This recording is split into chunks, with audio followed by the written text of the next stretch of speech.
Boa noite. Enfim, 8 horas, vamos para nossa live para falar desse assunto, síndrome de pânico. Marina, bem-vinda! Primeira a chegar. Que legal! Clica aí no aviãozinho, convida as amigas, mete o dedo no coraçãozinho que aí o Instagram avisa as pessoas. Vou dar um tempo para as pessoas irem entrando, porque às vezes tem um delay na internet e demora, né, para avisar. Que bom que você veio. Eu resolvi fazer... Oi, Amandinha linda! Eu resolvi fazer essa live porque eu percebi que o número de pessoas com síndrome de pânico aumentou absurdamente com a pandemia, né? Eu sempre atendi muitas pessoas com síndrome de pânico, tanto no hospital, que eu trabalhei 8 anos no ambulatório de psicologia no hospital, em vários hospitais, aliás,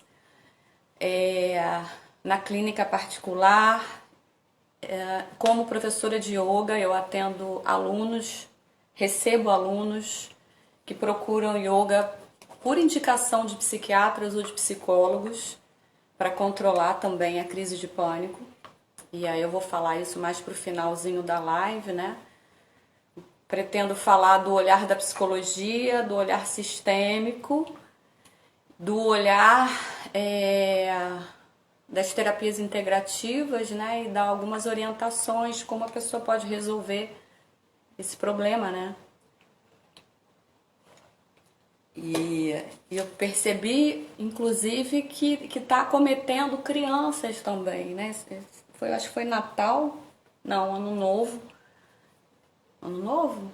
Não, mentira, depois do Ano Novo, batizado da minha sobrinha, eu estava conversando com uma pessoa que tem 3 filhos, e ela estava me relatando que a pandemia afetou as crianças, né? E o de 12 estava apresentando síndrome de pânico, tá tomando floral, enfim, né? Fazendo respiração para tentar controlar, e isso é uma das consequências também da pandemia, né? O retrocesso no desenvolvimento social das crianças, né? Porque elas ficando em casa, algumas estudando online, outras nem isso, elas estão confinadas, só convivendo com os pais ou com um grupo pequeno de familiares, e aí quando elas têm a oportunidade de ir para a rua, elas se assustam, né? Elas estão perdendo esse manejo do trato social, né? Da brincadeira, do olhar, enfim.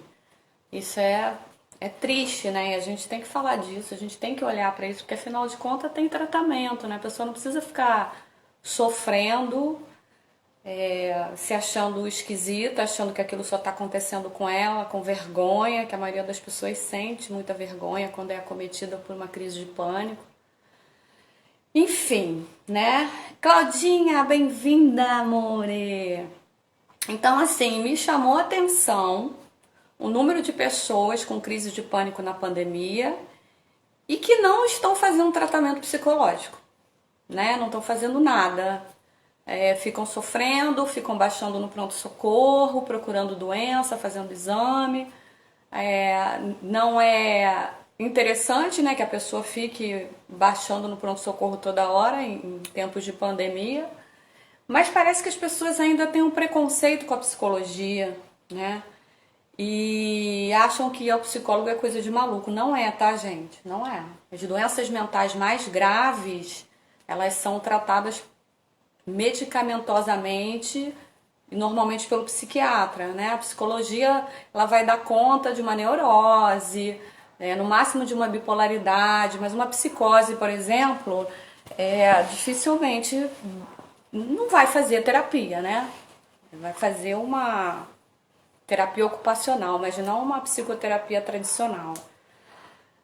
Então, assim, ainda há um pensamento arcaico de preconceito contra a psicologia, e aí a pessoa estende um sofrimento que poderia ser resolvido, né? Porque qualquer sintoma que você tenha, qualquer doença que você tenha, é preciso olhar para ela. É preciso incluir a doença, incluir a dor. É preciso incluir para poder resolver. Enquanto você joga para baixo do tapete, aquilo vai crescendo, né? Vai tomando uma proporção que pode ficar muito complicado para resolver depois. Deixa eu tirar esse barulhinho aqui, que é o meu WhatsApp. Então, assim, tá me chamando a atenção, sabe? E aí me deu vontade de vir aqui falar um pouquinho sobre isso, né? Então, do ponto de vista da psicologia, é uma síndrome que ela vem a partir de uma ansiedade que vai crescendo, crescendo, crescendo, até fazer uma crise de pânico, tá? Nem sempre essa crise de pânico ela vai ser detonada por um evento externo, por um trauma pontual.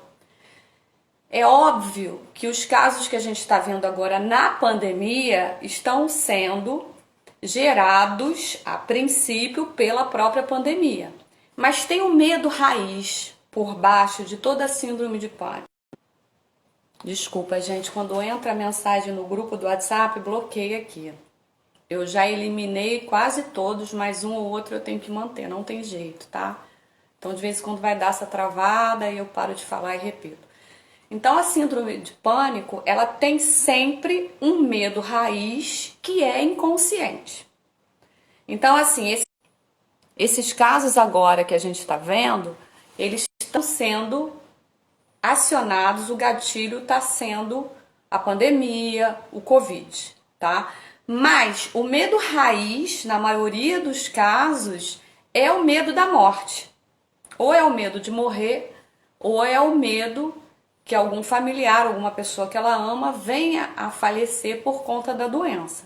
Esse é o medo raiz e que está sendo alimentado, né, por essa série de notícias tristes e trágicas, enfim. Joaninha, bem-vinda.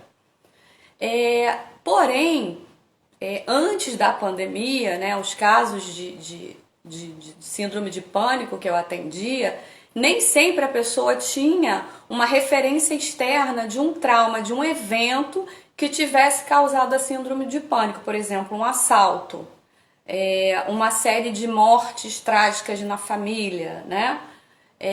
A pessoa do nada começava a ter a síndrome do pânico.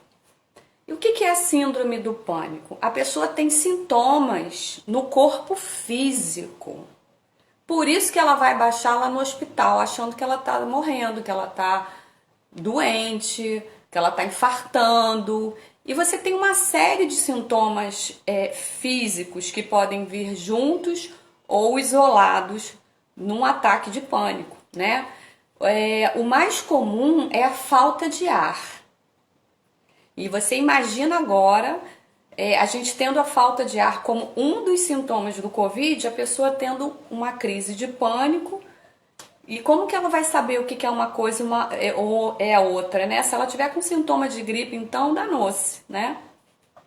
Então, assim, a minha orientação normalmente, na primeira vez, é que a pessoa realmente vá ao médico, faça um check-up, elimine todas as possibilidades clínicas de ter uma doença que está gerando aquele sintoma que ela está se queixando, ou aquele grupo de sintomas.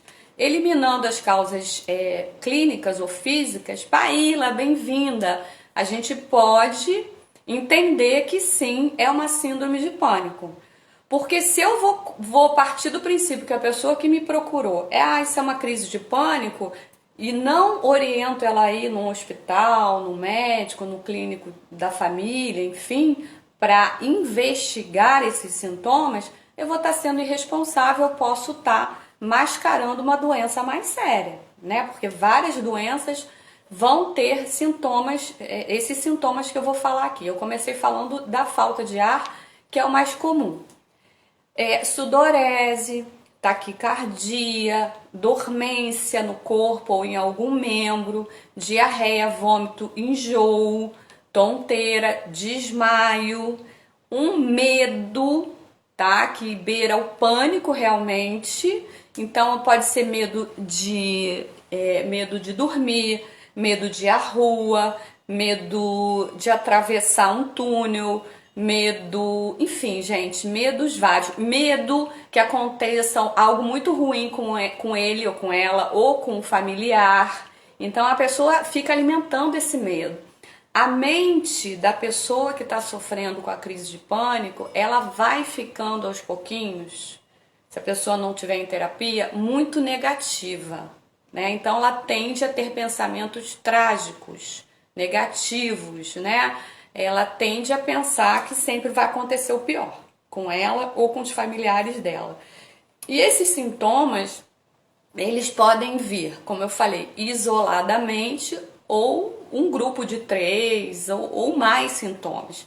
Então, no primeiro momento, a pessoa fica apavorada e vai para o hospital. Aí chega no hospital, ela é virada de cabeça para baixo, faz os exames que tem que fazer e, no caso de não ser nada físico, ela é orientada a procurar um psicólogo. Só que aí a pessoa bate na resistência de ir ao psicólogo achando que não está maluca.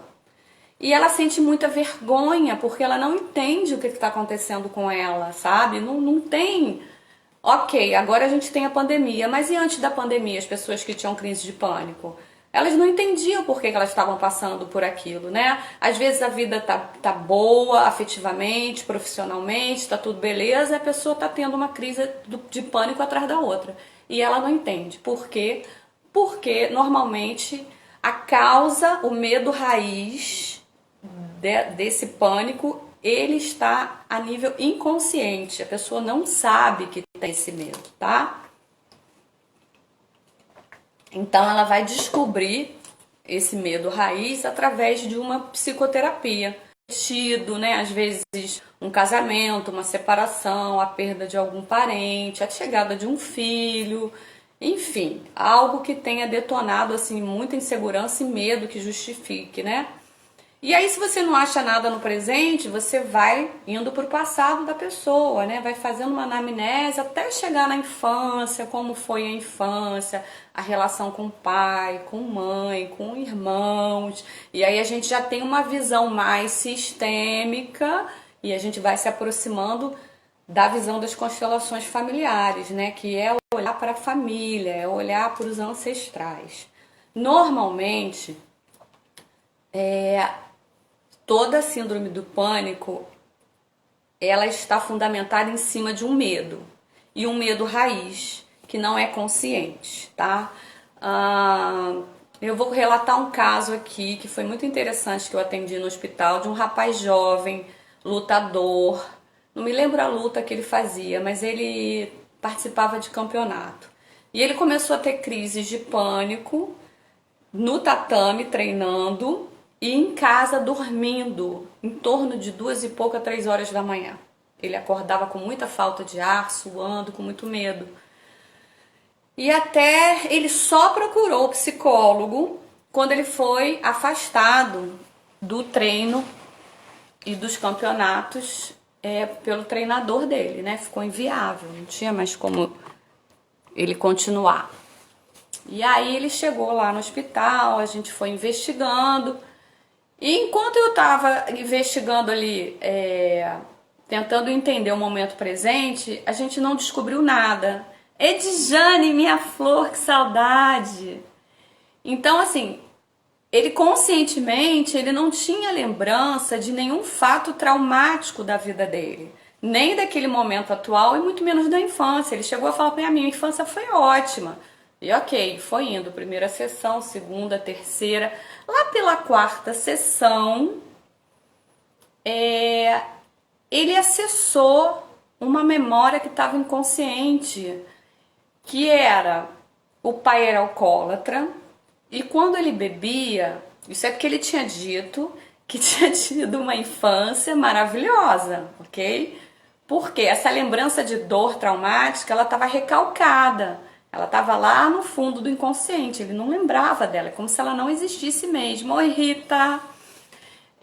Então esse pai era alcoólatra e ele chegava em casa de madrugada bêbado, 2h30, 3h da manhã, e ele era muito agressivo quando ele bebia.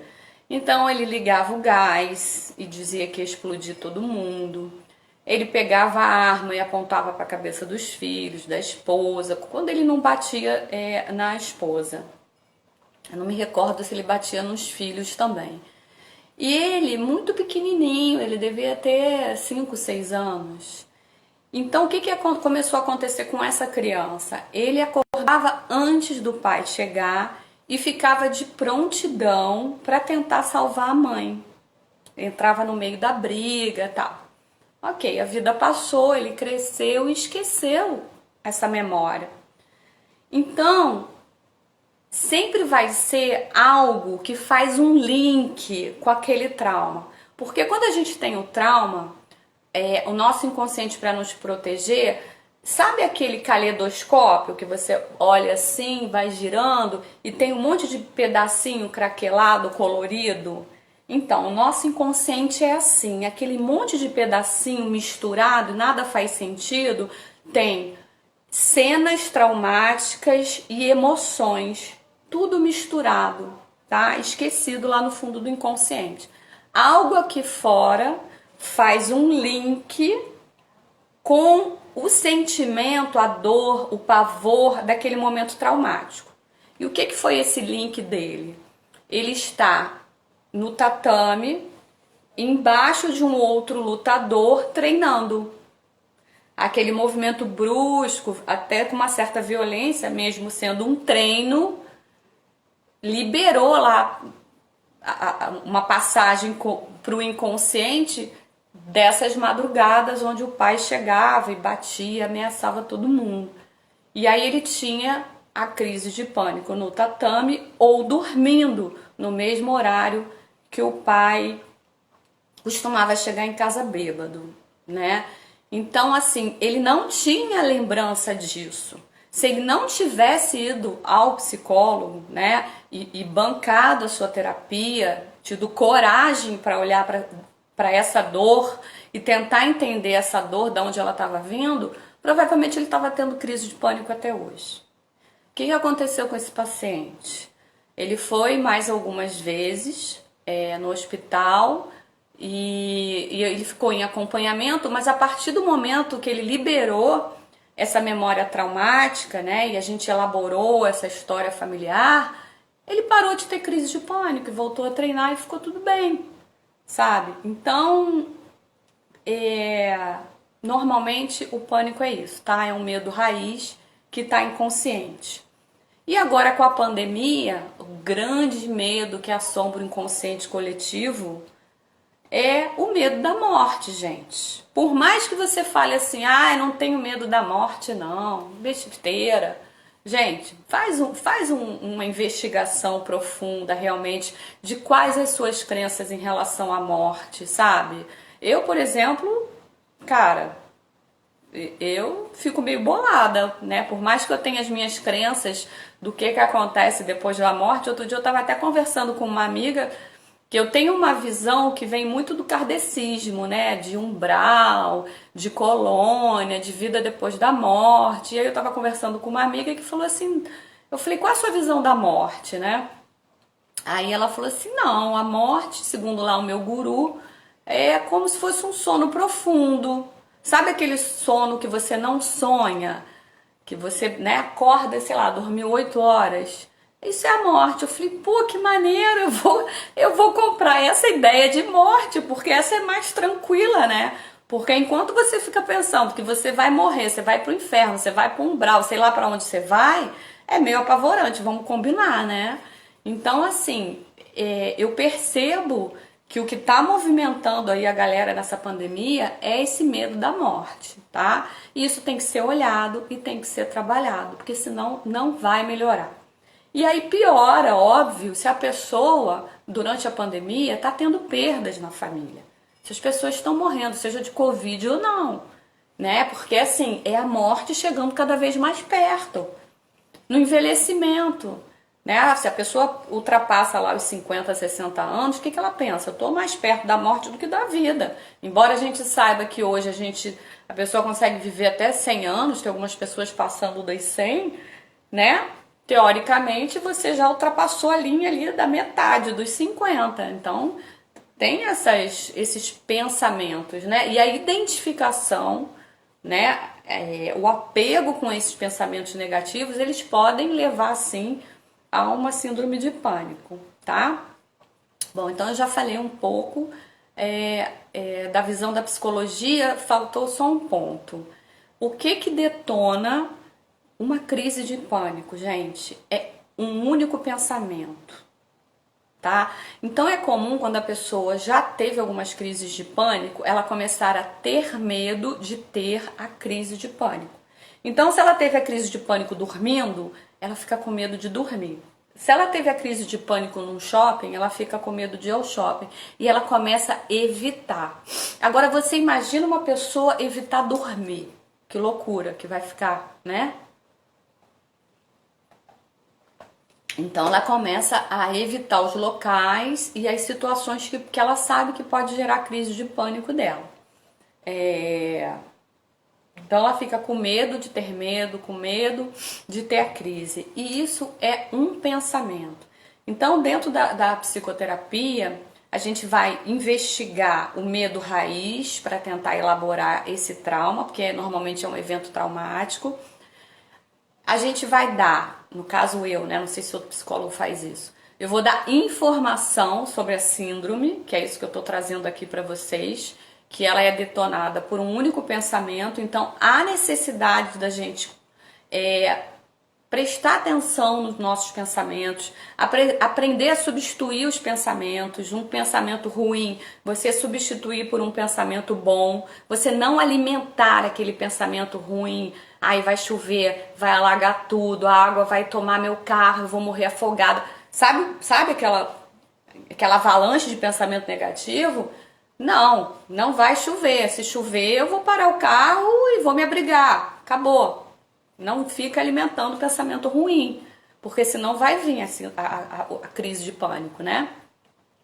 Então, um único pensamento, ele vai detonar a crise. E a nossa mente, gente, ela não distingue o que é verdade de uma inverdade, ok? Um exemplo, você entra numa condução pública, sei lá, no metrô, no ônibus, do BRT, você tá lá sentada, aí uma pessoa levanta muito rápido e vem na sua direção. Aí você, automaticamente o coração dispara porque você acha que ela vai te assaltar, porque ela levantou muito rápido. E nem sempre é isso, às vezes ela levantou muito rápido porque ela passou do ponto e ela tá, né, querendo saltar da condução. Mas se você alimenta esse pensamento de medo, você vai ter uma crise, sabe? Então, e se o medo toma conta, a gente fica incoerente, sabe? É interessante isso. A gente perde meio que a noção quando a gente deixa o medo tomar conta. Então, é aprender a controlar a qualidade dos pensamentos, é aprender formas de baixar o fluxo de pensamento, porque uma pessoa chegar ao ponto de uma crise de pânico, ela tá com o pensamento muito acelerado.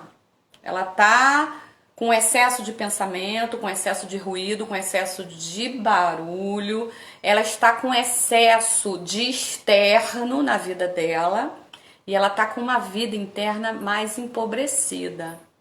Ela tá com falta de silêncio, falta de calmaria, falta de tranquilidade, ok? Ela tá no 220.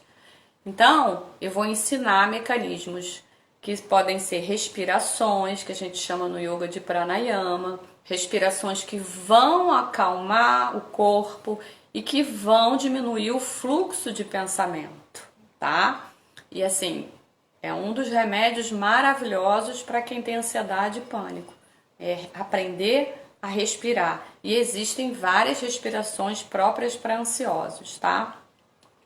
Então, prestar atenção na qualidade do pensamento, não alimentar pensamento negativo, substituir um pensamento, uma frase, uma ideia negativa por uma positiva, aprender a respiração, né, ou as respirações para ansiedade.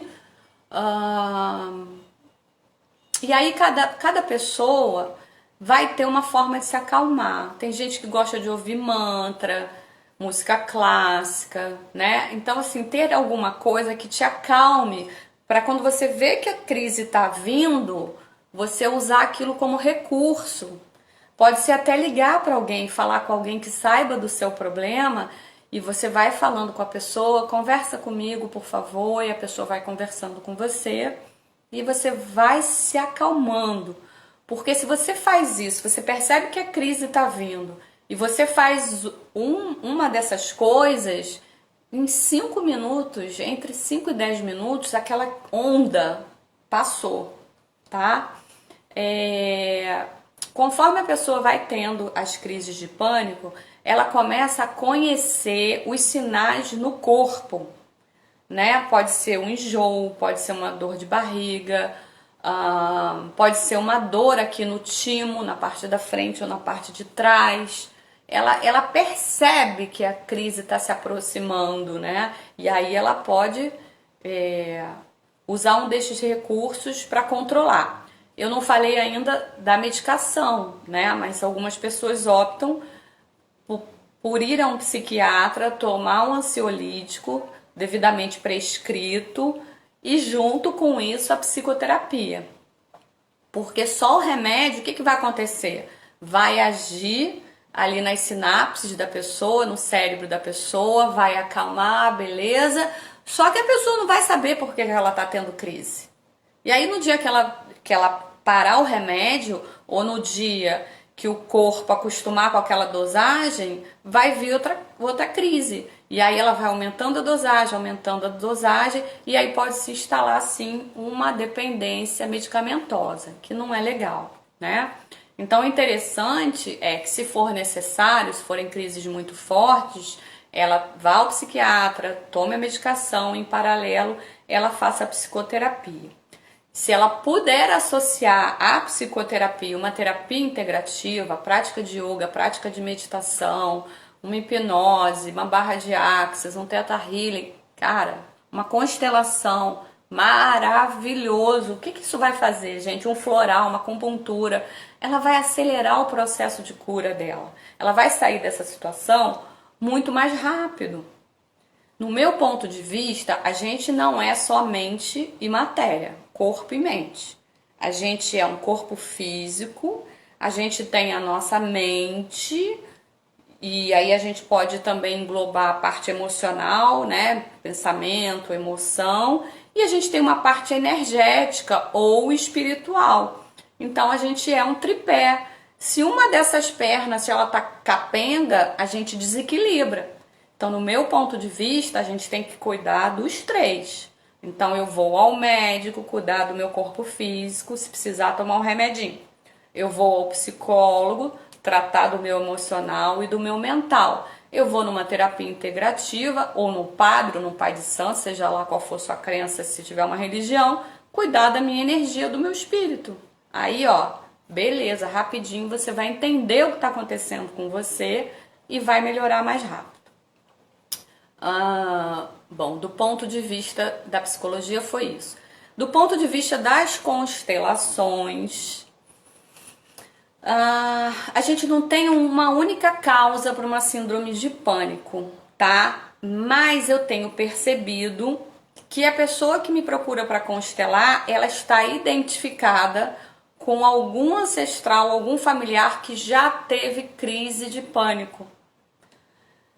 E aí a gente faz duas leituras disso, por amor, o amor da criança, o amor infantil que quer curar, o pai, o avô, seja lá quem for, pega aquele sintoma para ele, né? Porque na forma dele amar, ele acha que ele está sendo solidário e acha que vai aliviar o outro. Só que ele não alivia o outro, ainda arruma um problema para ele e ainda causa mais sofrimento para o outro se for um ancestral próximo, como um pai e uma mãe, né? Então a gente chama isso de amor cego, um amor que adoece. A outra situação pode ser, além da identificação, algum tipo de expiação, da pessoa entender Por exemplo, ela teve na família dela algumas pessoas que foram muito doentes. Então, ela inconscientemente não se permite ser saudável. Então, ela adoece também. Pode ser uma outra possibilidade, né? Então, seja lá o que for que aparecer na constelação, por exemplo, outro dia eu fiz uma constelação que apareceu isso. Não foi bem um pânico, mas foi uma depressão. A gente abriu a constelação, tinham várias gerações de mulheres com situações muito difíceis, eram imigrantes, né? Então, assim, separações, mortes, abortos. Então, era assim, muita dor, muito sofrimento. E a pessoa que veio constelar, ela estava carregando essa dor, né? Então, é uma outra possibilidade, carregar uma dor que não é sua genuinamente. Você pode ser solidário e honrar os seus ancestrais sendo saudável, dando certo. É uma outra forma de você honrar, né? Então a gente abre a constelação, vê o que está acontecendo, qual é a dinâmica familiar que se apresenta, a pessoa toma consciência, a gente reorganiza o campo, o sistema, e a partir dali ela pode escolher fazer diferente, porque agora ela já sabe, né? Então, essa seria a visão da constelação familiar. A gente pode acrescentar aqui que se essa pessoa que veio constelar está repetindo um padrão de adoecimento de uma mãe, por exemplo, ou de uma avó a quem ela amou muito, ela aprendeu a reagir assim com aquela pessoa, né? E ela admira tanto, ela ama tanto aquela pessoa que ela faz igual. Então é preciso que ela veja isso e é preciso dizer para ela: você pode continuar amando a sua mãe, amando a sua avó, honrando essas mulheres e fazer diferente, né? E a gente tem um ritual onde a pessoa pede a bênção: por favor, me abençoe se eu fizer diferente de você. É exatamente isso, que por amor a gente tende a repetir. E a gente não repete só as histórias boas, a gente especialmente repete as histórias de sofrimento, tá? Então, assim, dentro da visão das terapias integrativas, eu acho que elas têm muito a contribuir, né, para qualquer doença. Eu não posso falar muito da hipnose, tem a Edjane aqui que está me assistindo, que é hipnoterapeuta, que se quiser falar alguma coisa aí vai ser contribuição, vai ser de muita contribuição. Mas assim, por exemplo, eu vejo o Theta Healing, que é uma técnica da gente investigar, escavar as crenças por baixo das crenças. A gente vai lá na crença raiz para saber o motivo daquele sintoma. Então, assim, pode ser um caminho muito interessante para descobrir esse medo raiz que está gerando esse pânico, né? Que mais? A própria barra de Access, se for feita continuamente, semanalmente, vai reorganizar o cérebro daquela pessoa, liberando crenças limitantes, padrões de comportamento limitantes, né? Repetições de comportamentos e padrões familiares, isso tudo vai ser mexido, né? A pessoa vai tomando consciência. Então, a acupuntura é excelente, o floral é excelente, né? O yoga, meditação, isso tudo é contribuição, gente. O que mais que eu posso falar que seja contribuição para vocês? Quem está passando por isso, né? Eu percebo também, sabe? E eu acredito que, como eu falei desse tripé físico, mental, emocional e espiritual, eu acredito também muito em energia e nas influências espirituais, né? Ou nas influências invisíveis. Influência invisível pode ser a nível de inconsciente, de sistema, e pode ser também de energia, do ambiente, do que você está assistindo, do que você está lendo, do que você está ouvindo, né? Porque aquilo que você escuta durante o dia vai lá para o seu inconsciente quando você está dormindo e ó, faz um gatilho com um trauma seu e detona uma série de coisas, né?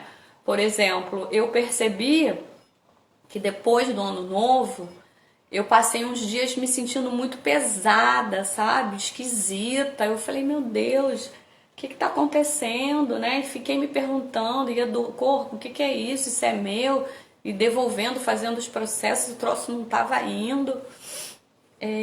Aí um belo dia eu acabei o yoga, falei assim com uma amiga, vamos fazer Diksha, que eu adoro, que é uma técnica energética também de expansão de consciência e de liberação. E a gente trocou uma Diksha e foi tão forte e eu tive uma crise de riso, gente. Sabe aquela crise de riso que você não consegue desligar?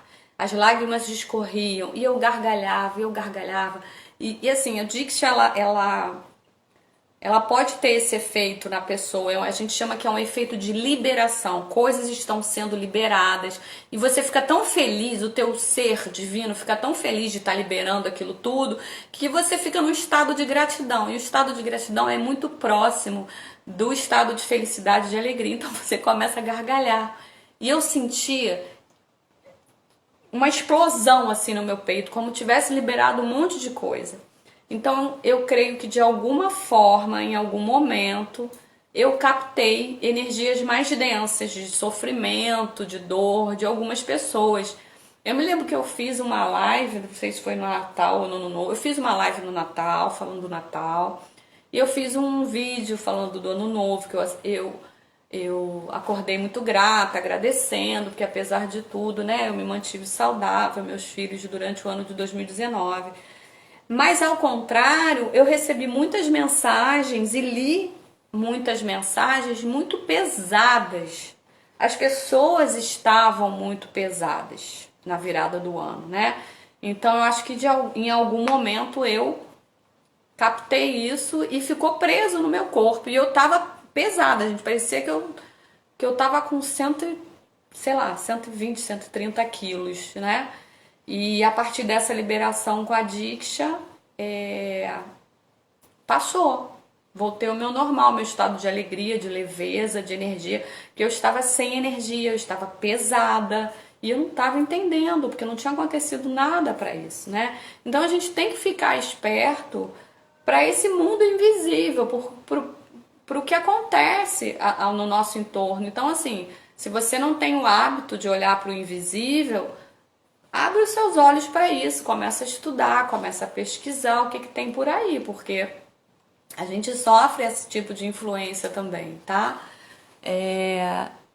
Outra coisa interessante que eu posso colocar aqui sobre quem está sofrendo com a síndrome de pânico é que normalmente elas sentem muita vergonha, né?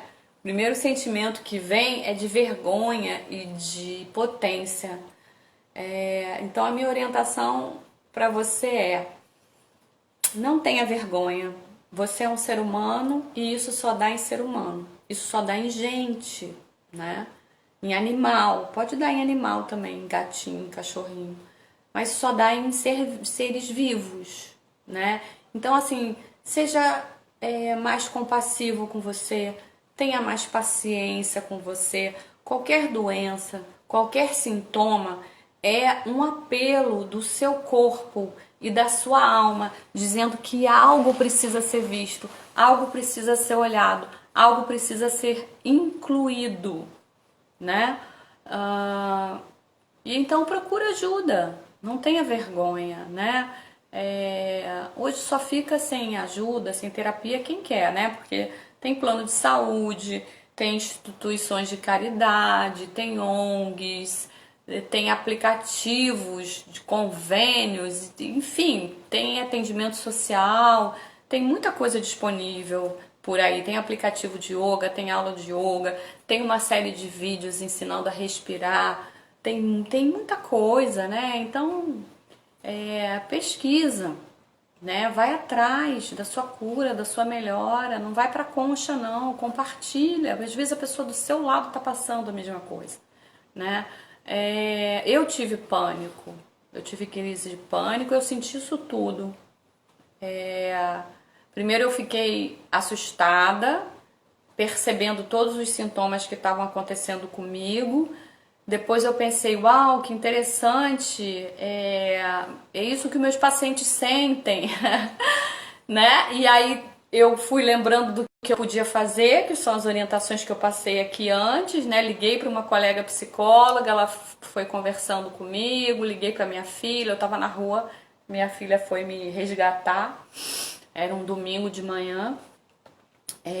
E aí eu senti, eu entrei nesse espaço de vergonha, porque eu falei assim, caramba, eu sou uma psicóloga tendo uma crise de pânico. Olha que pensamento ridículo, gente. Meu ego, né?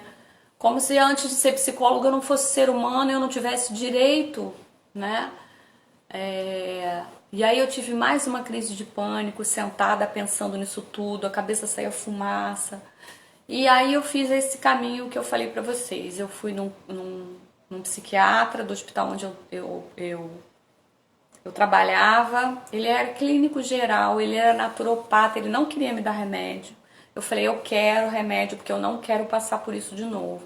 Ele me medicou, eu tomei 30 dias contínuo, né, todo dia de manhã. Em paralelo, eu fui a um centro kardecista que eu frequentava na época, tomar meus passes, fiz acupuntura, fiz floral e comecei a ler, estudar. Eu já estudava por causa dos pacientes, mas eu quis entender o que estava acontecendo comigo, né? E uma coisa interessante que eu não falei é que muitas vezes, em paralelo a uma síndrome de pânico, tem uma depressão.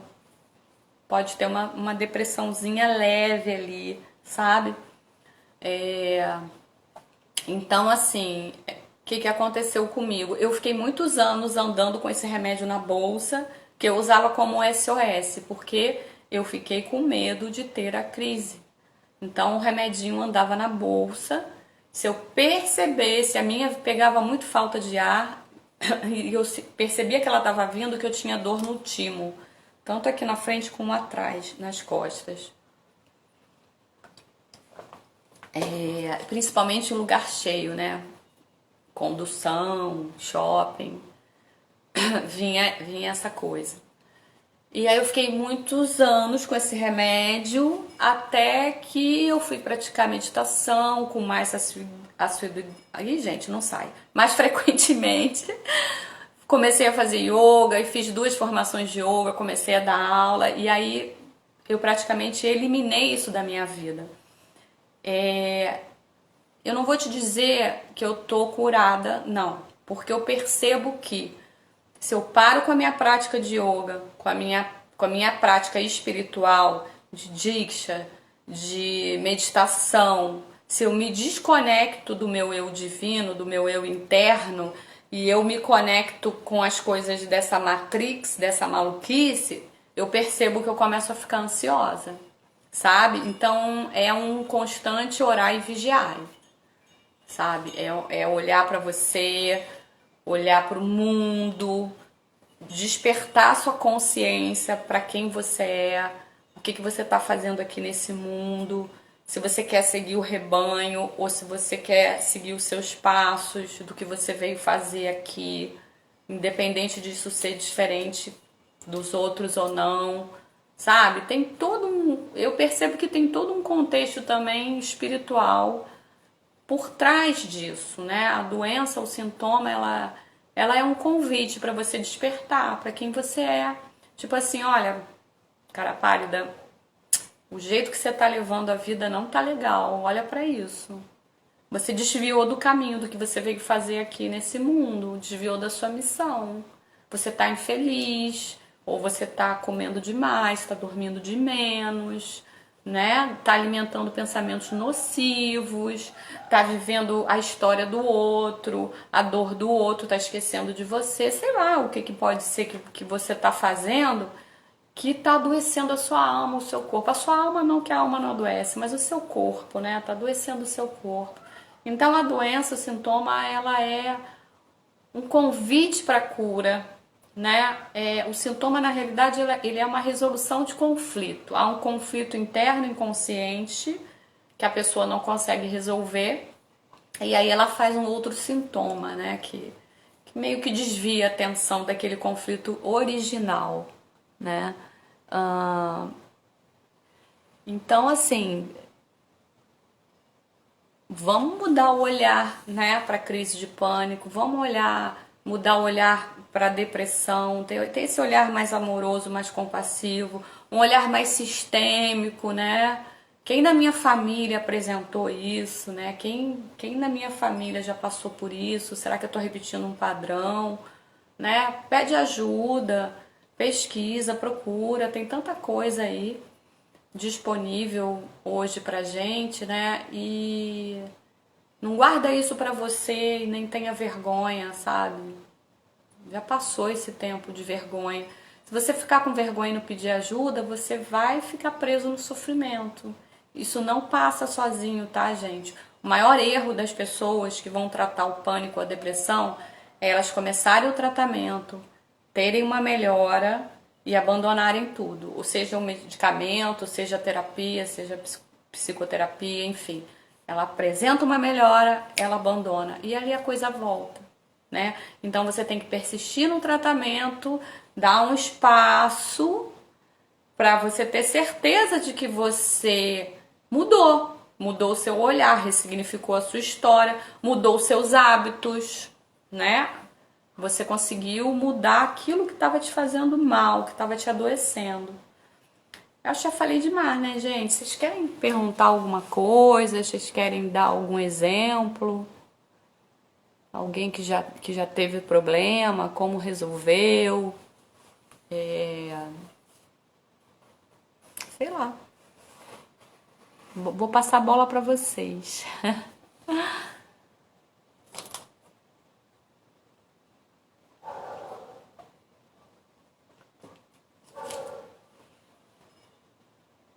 Ninguém? Ninguém? Então eu vou ficar por aqui, tá? Obrigada por vocês terem participado. Eu vou salvar esse vídeo, vou deixar aí no Instagram, vou botar lá no canal do YouTube também. É importante para mim, para as outras pessoas, vocês curtirem, comentarem, né? Por que foi legal para você assistir, se vocês tiraram algo de bom, se vocês querem acrescentar mais alguma coisa e principalmente compartilhar com as pessoas que vocês percebem que estão passando por isso, né? Isso, assim é bom, né? A pessoa, sei lá, ter uma visão diferente, ainda mais que é a visão não só de uma profissional, mas de uma pessoa que já passou pelo problema, né? Uma pessoa que já passou pelo problema e conseguiu melhorar, né? E as pessoas que eu falei que me procuraram para resolver o pânico, para fazer yoga, todas melhoraram, gente. Yoga é o melhor remédio para vida, cura qualquer coisa, tá?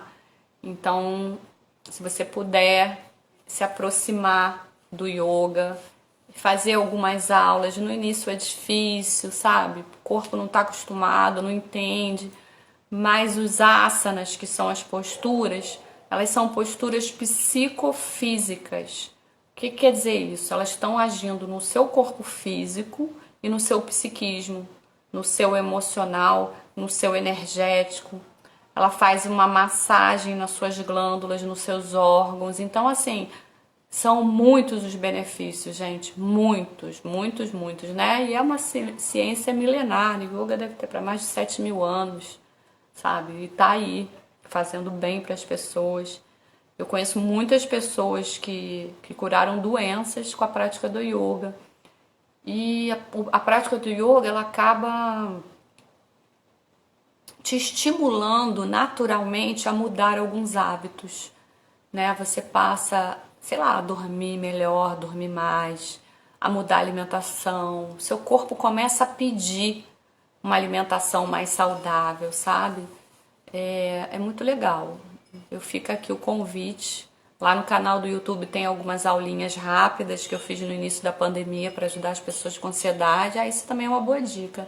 No meu canal do YouTube, Ramona Ferreiro, tem algumas aulinhas de yoga para ansiedade e, se não me engano, 4 pranayamas, que são 4 respirações diferentes para quem está com ansiedade e pânico fazer.